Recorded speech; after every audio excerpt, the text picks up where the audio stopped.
श्री राम समर्थ अध्याय 10 समास 5. श्री सद्गुरु श्री ब्रह्म चैतन्य महाराजाय नमो.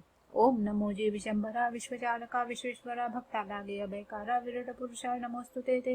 एकदा श्री गुरूंची स्वारी भैया सहपादचारी फिरत असता नर्मदा तीरी गिरी गहरी प्रवेशले. तृषा लागली म्हणून गुहे माझी गेले जणी. तेथे निर्मळ जल पाहुनी प्राशन करू लागले.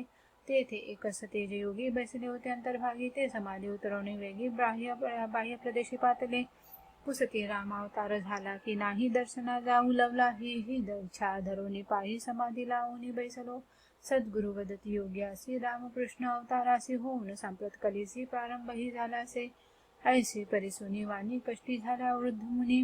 जाणूनी हे श्री गुरूंनी मस्तकी हस्त ठेविला. ज्ञानोदय चरणवंदुनी प्राण सोडिते झाले मुनी. अग्नि संस्कार तया करुनी उभयता झाले मार्गस्थ. भैया साहेब करती प्रश्न हे काय आश्चर्य गहन. सद्गुरु वदती हास्यवदन योगिया गती मिळाली. बहुता दिसांचा तापसी लावून बसला समाधीसी. वंचना करीत काळासी सद्गती कारणे. रामदर्शन करून जावे मुक्त होऊन. ऐसी इच्छा धरून प्राणापान कोंडिले. तो काल निघून गेला योगी तैसाच राहिला. आजी भाग्य उदयाला येता गेला वैकुंठी. असो योगी गती दिली ऐसी बहुत कार्य केली. दया सद्गुरु माऊली भेटली आम्हा सौभाग्या.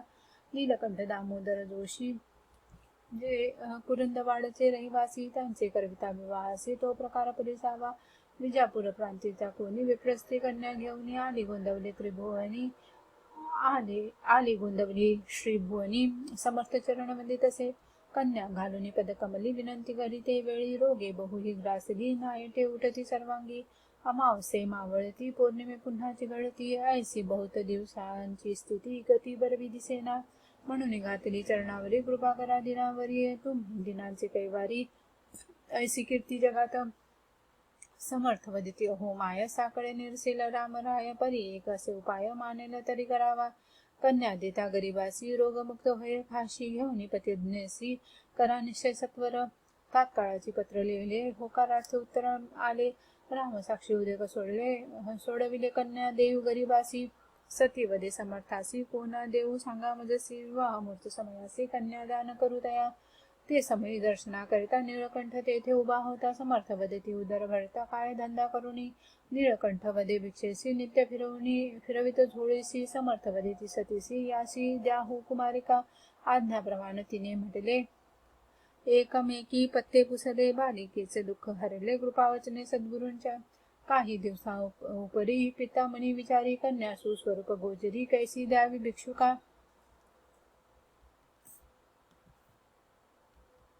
आम्ही गृहस्थ धनवंत जावाई आम्हाला शोभत. भाक विसरला समस्त कन्या मोहे करुणी. विकल्प होता मनात पुनरपी नायटे उठले बहुत. मग शीघ्र कन्या दान करीत कुरुंदवाडी जाऊनी. असो समर्थ कृपे करुणी उभयतांचे झाले कल्याण. तैसेचे अनंत जन गुरुकृपे आनंदले. भवान राम नामे करून भक्त भाव संपन्न. तयास संकटी दर्शन वाराणसी झाले. हरद्याशी असता गुरुवर काशीस निघाले सपरिवार. भवान राम भक्त थोर संगे येऊनती विनविती. समर्थ वदती तयासी तुम्ही राहावे मठासी. आम्ही आलियावर काशीसी स्वतंत्र तुम्ही चलावे. समर्थ काशीसी जाऊन येता भवान राम निघाले यात्रे करता.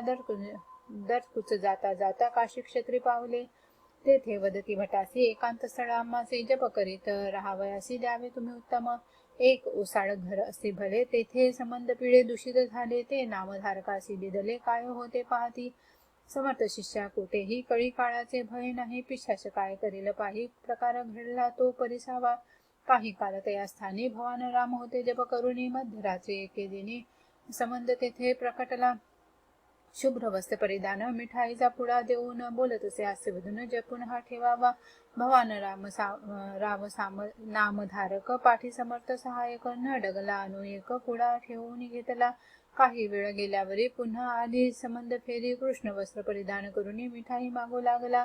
भवान रावले तयासी शुभ्र प्रावरणे असती ज्यासी. तेने दिला मजपाशी तुझला नाही देणार. उभयतांचा तंटा झाला उन्मंत संबंध उरी बैसला. भवान रावे धावा केला सद्गुरु महाराजांचा. तव तेथे अभिनव घडले लख प्रकाशे अंबर भरले. गुरु महाराज प्रकटले संबंध गेला पळून. शिष्या अभय देऊन गुप्त झाली गुरुजनी.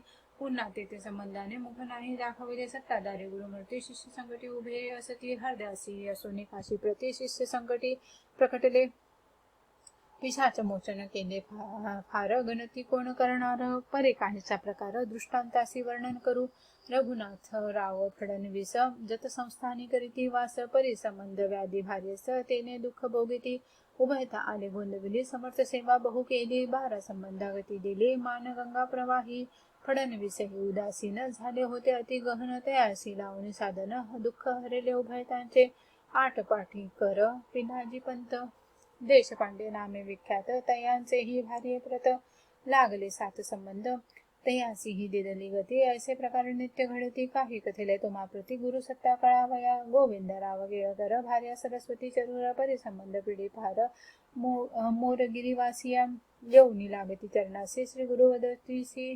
संबंधासी ब्रह्मचारी उच्चारी वेदासी परी गायत्री अर्थची म्हणे सागर गायत्री म्हणेन तरी भस्मची होईन ऐसे वदते दाऊन समर्थ बोधती शिष्यासी गायत्रीचा महिमा कैसा ज्ञान रूप तेजोमय ठसा परी सांप्रत निरर्थक कसा द्विजा लागी भासत असे असो पिशाच योनी तुनी शीघ्र तयासी काढून गती दिदली समर्थांनी संत दर्शन दुर्लभ पंचाक्षरी भूते गाडिती परी साधू तया मुक्त करीती वासना शेष निवृत्ती संत दर्शन होत असे गुरुसत्ता आहे किती तैसी स्वरूपाची व्याप्ती पहावी काही दृष्टांती कथन करू गुरुलीला कृष्णराव तरडे म्हणून कोणी भक्त श्री सदनी एकदा जाता आडराणी भुजंग आला आडवा राव बहु घाबरला तव सर्प जवळची आला मग श्रींची शपथ त्याला घालून राहिला तेथेच हलू नको जागचा येथ म्हणून घाली ती त्या शपथ येऊन गुरुची सांगत सर्पा व्हायलो म्हणून समर्थ वदती जा सत्वरी दुरुनी शपथ मोकळी करी जाईल विचार आपल्या घरी संबंधन कोणा नसावे जाऊनी पाहते मंडळी सर्प स्थिर त्या स्थळी तरडे वदता जा स्वस्थळी तेव्हाची दूर पळाला बाळकृष्ण भट नामे दोषी पुत्राविने बहुक्लेशी चार केल्या ही स्त्री अशी पुत्र नाही झाला चौथी स्त्री वर कोण होऊन गेले संवत्सर त्रयोदश अंशांकुर लोभे नाही मावळला करुणा भाके श्रीचे चरण आणि पुत्रिका भागी म्हणून श्री गुरु वदती कोंदळ पाणी संकट समय स्मरावा औट कोट जप करिता पुत्र प्रसवली द्विजकांता आनंदन समाये चित्ता वारंवार स्तवन करी महाराज असता सोलापुरी आला एक चितारी विनवी घावी प्रतिमा बरी इच्छा पूर्वा समर्था श्री गुरु वदले तयासी द्रव्य मिळवू इच्छिसे तरी आज या समयासी न काढिता बरे परी आग्रह साहेबी धरला बहुता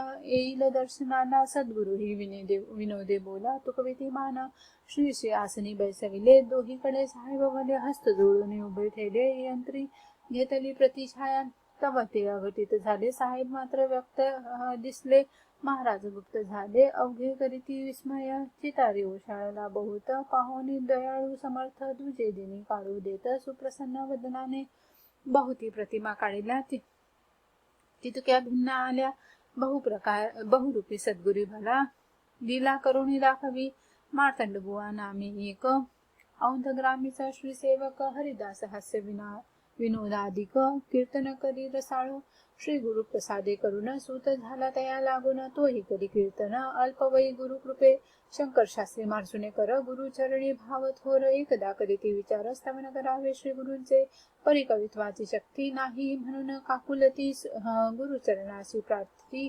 काही सेवा घडावी ऐसे मनी भाविले ते श्रीनी ओळखिले शिष्य कुळ पुरविले तो प्रकार परिसावा रात्र तयासी स्वप्नास्त एकाएकी स्फूर्ती होत 6 श्लोक रचुनी स्थवित असता आले जागृती तव श्लोक स्मरणी घासे लिहून ठेवती जैसे तैसे परिअष्टक करावे कैसे वाटता अनिक 2 केले प्रसंगी दाविता गुरुसी खून तिथली तयासी शेवटे 2 श्लोकाशी फाडोनिया टाकले प्रासादिक आणि पाठक कवित्वा भेद आत्यंतिक हाही दाविला विवेक श्लोकार्थाते विवरावा मोरगिरी नजीक कोकीसरे गावी वार्ता घडली परिसावी गर्भिणी अडली ती मुक्त व्हावी बहुती केले उपाय शूद्र स्त्री संकटी पडता हरी पाटलासी आली ममता अंगारा लावणी नवस करता सुटका करीती श्री गुरु आनंदे मोरगिरीसी येऊन प्रेमे नमिला कुंदड पाणी मठपतीसी विनविनी नवस पूर्ण करीत असे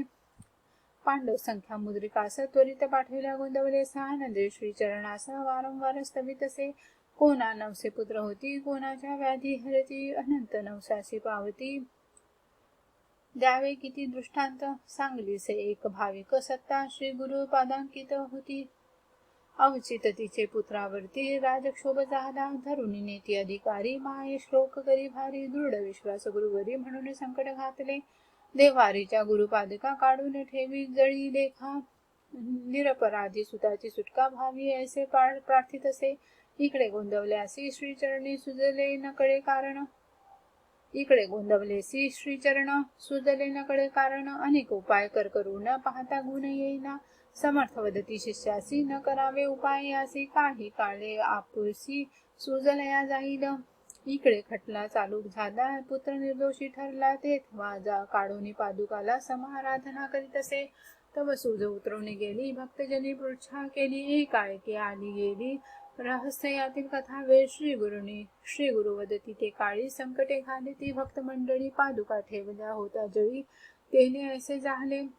तव सांगली होऊन वर्तमान आले हरले श्रीनी विघ्न, सकळी आश्चर्य पाहून गुरुचरणावंदिती, असो अशी गुरु माऊली बहुतांचे उपयोग आली.